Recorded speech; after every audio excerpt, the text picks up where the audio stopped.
Hi, my name is Raymond Koulos, and if I may, I'd like to give you a brief description of the books that I have written. There's a series of 3 volumes of Vancouver's Society of Italians. The first one was a comprehensive and definitive history of the early pioneers to Vancouver. The second book, which came out in 2004, is more of a contemporary look at the leaders within the Italian community. It describes in detail the Italian associations and their leaders.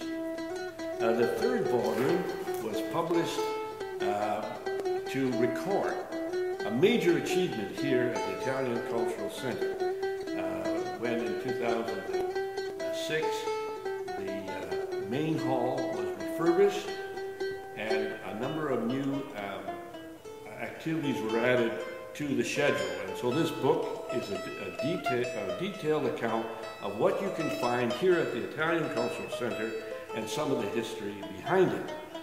And in a way, I veered away from the serious historical documentations to a lighter, but more serious in some respects, story of the Italians who actually shined shoes to make a living, in particular during the Depression.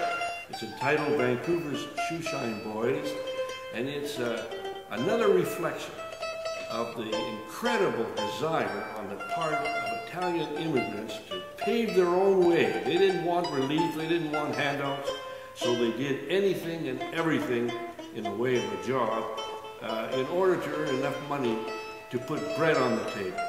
And 100, perhaps around 100 Italian men, their sons, nephews, and friends were shining shoes in Vancouver's Main Street to Granville Street along Hastings Corridor during the 30s and 40s and right into the 1950s.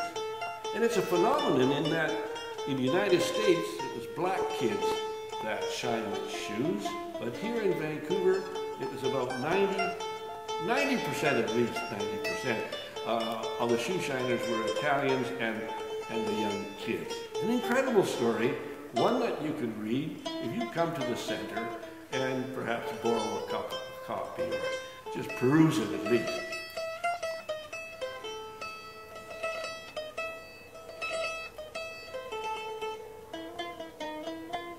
This is my book. It's entitled Injustice Served, the story of British Columbia's Italian enemy aliens during World War II.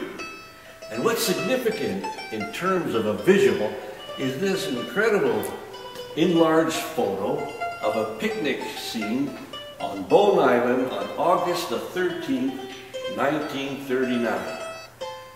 It was sponsored by the local fascist club. Many of these people actually didn't know that their friends who had invited them were actually members of the Circolo Giulio Giordano. And what's shocking about all of this is that each of the members of this club have to sign a tessera, a membership application, which read in part, "I support the fascist revolution and Il Duce, and if necessary will support this revolution with my blood." So these people, either really quite naive or truly so pro-Italy that they didn't think in terms of being Canadians, just Italians, and they put themselves in jeopardy. As soon as Mussolini declared war, they were enemy aliens. So this is the cover picture for the book. The book comprises about 220 pages, 130 beautiful photographs from that era, where we have the individuals who supported this club, and incredibly, another organization that was started to counter this club, and it was called the Canadian Italian War Vigilance Association.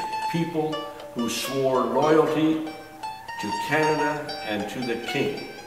And so these two groups obviously weren't compatible, and it damn near split the Vancouver Italian community down political lines.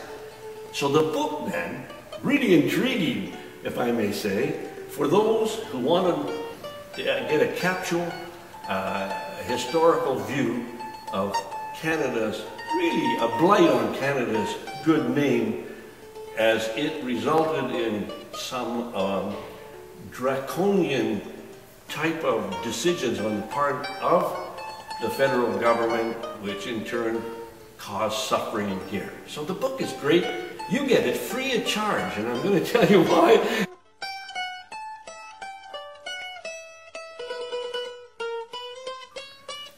You are invited to attend the book launch and obtain your copy of Injustice Served, Compliments of the Federal Government. You will also be introduced to the Bella Luna Production Company actors, who will be performing their theatrical rendition of Fresco at the Shadbolt Center, scheduled for March 21st to the 24th, and also at the Gulch Theater at Venables in Victoria from March 28th to 31. In addition, you will see an exhibit here at the museum entitled Beyond the Barbed Wire, also free admission. The federal government, through the Canada Immigration and Multicultural Ministry, has made $5 million available to Italian organizations across Canada.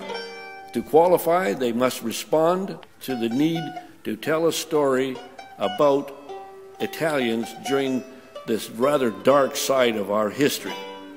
The grant to the Italian Cultural Center was approved, and in the process we were able to publish a book, put on a theatrical performance, and to enhance the collection here at the museum as it relates to memorabilia of the internment of Italians in 1940. The event is related to a number of programs taking place across the country to commemorate, if you will, a little-known and understood episode in Canada's wartime history. As a result of being at war with Italy, the Canadian government, through the RCMP, arrested a number of Italians and incarcerated them as enemy aliens in POW camps in Alberta, Ontario, and New Brunswick. The internees were not permitted to have counsel, and each of the 632 men behind barbed wire spent from 1 to 3 years as prisoners. Remember, Tuesday, March the 6th at 7 p.m. in this museum at the Italian Cultural Center. If you wish, you can get in touch with the center for more details by contacting Julia Murray at the museum, 604-430-3337. I repeat, 604-430-3337. Thank you very much for listening, and I look forward to meeting you on March the 6th.